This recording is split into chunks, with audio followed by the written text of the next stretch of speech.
Hän on monialayrittäjä, hän on kirjailija, hän on freelancer, hän on johtamiskouluttaja, hän on mitä kaikkea. Hän on ennen kaikkea todella perheorientoitunut iso äiti. Hyvät naiset ja herrat, saanko toivottaa alle raikkoin aplodeen Jeanette Ljungars.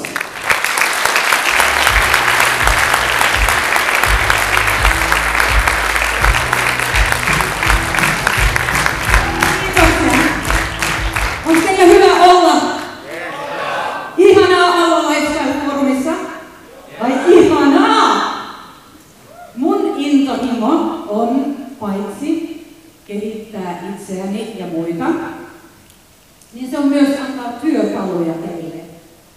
Ja mä haluan nyt antaa nopeita työkaluja, mitä voitte viedä kotiin, itsensä johtamisesta.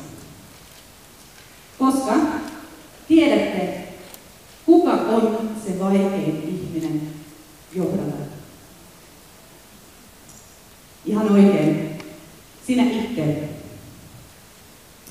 Elikkä mulla on ihan lyhyt aikaa, niin mennään heti näihin 5 työkaluihin.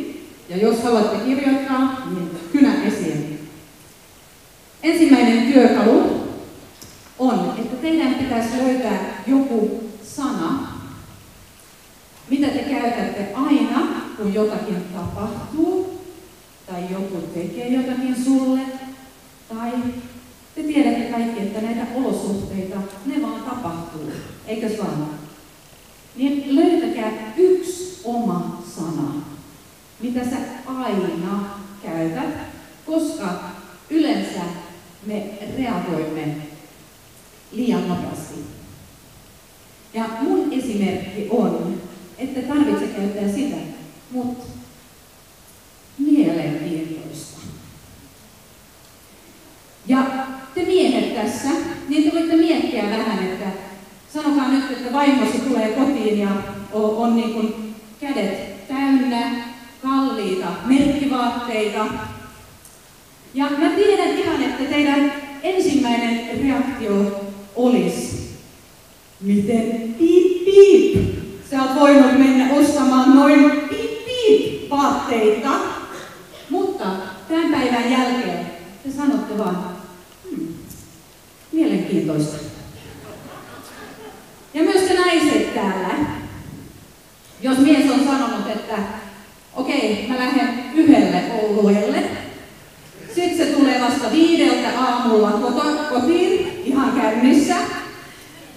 Mä tiedän naiset, mitä te haluaisitte huutaa hänelle, mutta tämän päivän jälkeen te sanotte vaan, mielenkiintoista. Se oli ensimmäinen työkalu. Toinen työkalu on jotakin, mitä kaikki naiset jo on mukana aina, mutta se on varmasti aika uusi teille miehille, että tästä päivästä lähtien teidän pitäisi aina olla mukana peili. Koska tämä peili, just kun tämmöistä ihania olo tapahtuu tai näin, niin te katsotte tätä peiliä ja sanotte, että no mitä sinä aiot tehdä tälle? Voimme myös katsoa joka päivä peilistä ja miettikää hiukan, että kuka olet ja miksi haluaisit tulla. Ja on puhuttu aika paljon just niin kuin tavoitteista ja näin, niin voi myös niin kuin vähän reflektoida, että minkälaisia tavoitteita on se asettanut ja ootko sä niitä saavuttaneet ja miksi ei.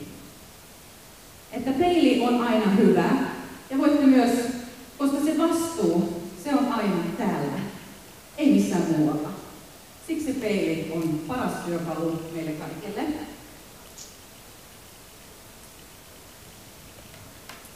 Kolmas sitten on itsensä kehittäminen ja johtajuustason nostaminen. Koska kaikki seisoo ja kaatuu johtajuudesta. Ja me emme voi syyttää kenenkään, jos meidän elämä ei mene niin hyvin kuin me haluaisimme, tai meidän yrittäminen ei mene niin hyvin kuin haluaisimme, tai meidän suhteet ei ole niin kuin haluaisimme, niin meidän pitäisi joka päivä kehittää itseämme ja just johtajuustaso. Koska jos johtajuustaso on tässä, niin ei se yritys pääse niin kuin kasvamaan. Että johtajuustaso pitää olla niin korkealla, että on mahdollisuus kaikille siinä yrityksen sisällä kasvamaan ja kehittymään. Ja siihen pitää olla just, että ihan niin kuin Antero sanoi, että herääminen. Pitää tietää, että jaha, okei, tätä asiaa mun täytyy nyt ruveta muuttamaan. Sitten pitää tehdä päätös, että nyt me ruvetaan niin kuin joka päivä kehittämään. Pitää olla just se tavoite, pitää olla suunnitelma, kuinka sä sen tavoitteen saavutat. Ja sitten vaan ruveta tekemään sitä. Onko joku muu paitsi minä, joka yleensä on tehnyt kaiken näköisiä suunnitelmia ja tavoitteita, mutta sitten ei ole ihan oikeasti tehnyt kaikkia niitä asioita? Okei, hyvä, mä en ole yksin. Hyvä, mä oon hyvässä seurassa sitten tässä. Elikkä siinä oli se 3. työkalu, että tosiaan pitää myös tehdä. 4. on sitten fokus, eli keskittyminen. Meidän pitäisi tietää tarkkaan ne 2 tärkeimmät tehtävät, mitä meidän täytyy tehdä joka päivä. Johtajana voi joskus luulla, että meillä on 1000 asioita, mitä meidän pitäisi tehdä. Sitäkin, kuten kuuntelitte, että mullahan on aika paljon tekemistä myös, niin sitähän on mullekin oppimista. Koska ei ole tuhansia asioita, mitä sun täytyy tehdä. On varmasti meille kaikille niin paljon asioita, mitä me voimme delegoida. Ja senhän täytyy myös oppia. Että 2 tärkeimmät tehtävät antavat sulle 80% sun tuloksista. Niin silloin ymmärrätte, kuinka tärkeää se on, että sä löydät niitä 2 tärkeimmät tehtävät. Koska jos sä vaan niin kuin puhuat ja tekemät niin kuin kaikkia muita asioita ja annat muiden niin kuin häiritä sua, niin sä saat vaan 20% siitä tuloksista, mitä sä voisit saada. Eikö ole ihan turhaa? Että yrittäjänä ja johtajina meillä ei ole varaa niin kuin anna kaikkia niin kuin häiritä meitä ja tuommoisia pikkuasioihin meneminen koko ajan.